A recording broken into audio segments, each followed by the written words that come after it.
What is it โคมเจ้า No Take it out Photo at Stupid ป้า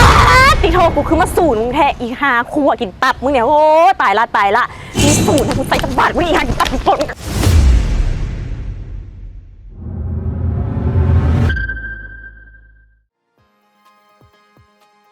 สวัสดีเจ้ายินดีต้อนรับเข้าสู่ประเพณีแขวนโคมจังหวัดลำพูนนะเจ้าวันนี้ก็จะมีน้องเมย์กับน้องแอมที่จะพาหมูเฮาเข้าชมงานแขวนโคมเจ้าใช่ค่ะระหว่างที่แอมและเมย์นะคะพาทุกท่านเที่ยวชมงานท่านใดมีคำถามสามารถสอบถามได้นะคะหรืออยากจะถ่ายรูปมุมไหนนะคะก็ตามอัธยาศัยได้เลยค่ะแม่นเจ้าอันเอาเข้าชมข้างในกันเลยนะเจ้าตั้งเพเจ้าอันนี้กับโคมนะเจ้าโคมเท้าโคมเจ้า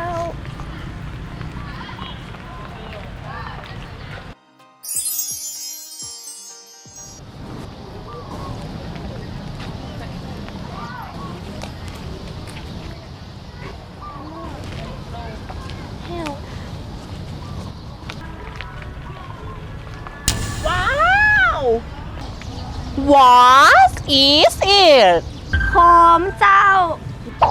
What This is lantern What lantern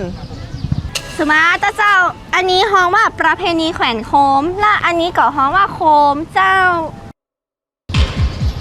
โคมเจ้า ใช่ค่ะ I don't understand ภาษาไทยฮ้องว่าโคมเจ้า I don't know โคมเจ้า โอ้ยหัวจะปวดYou can take a photo ได้เจ้าได้เจ้า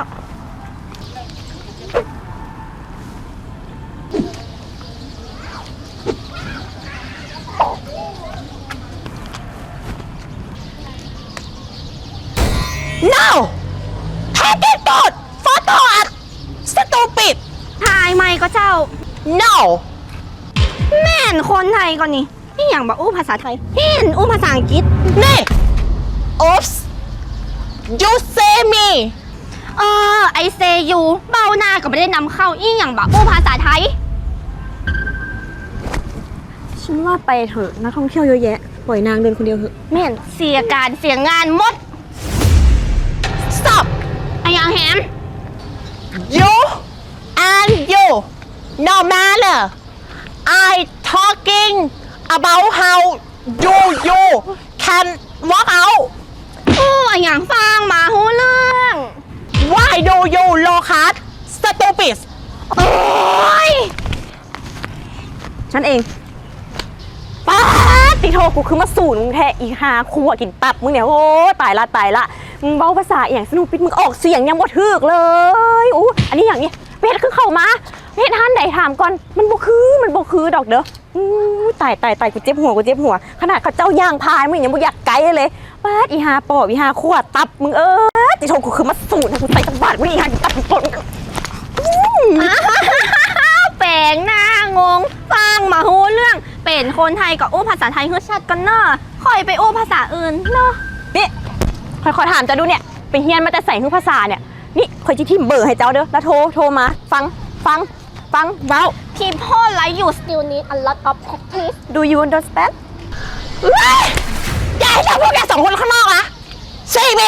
ยังจะอู้แฮมขจายไปเลยไปไหนก็ไปชิวไป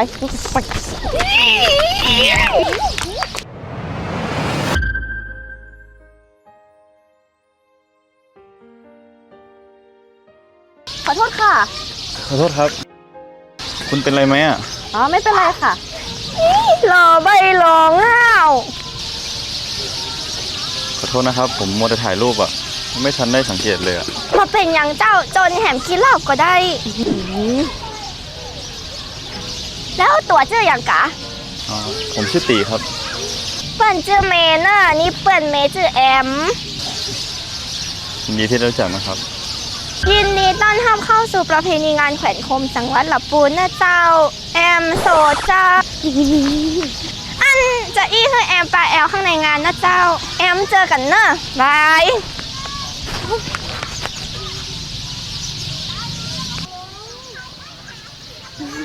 คุณค่ะ ครับ เรามาช่วยกันได้แฟนติดบ้านเนี่ย หัวจะพุด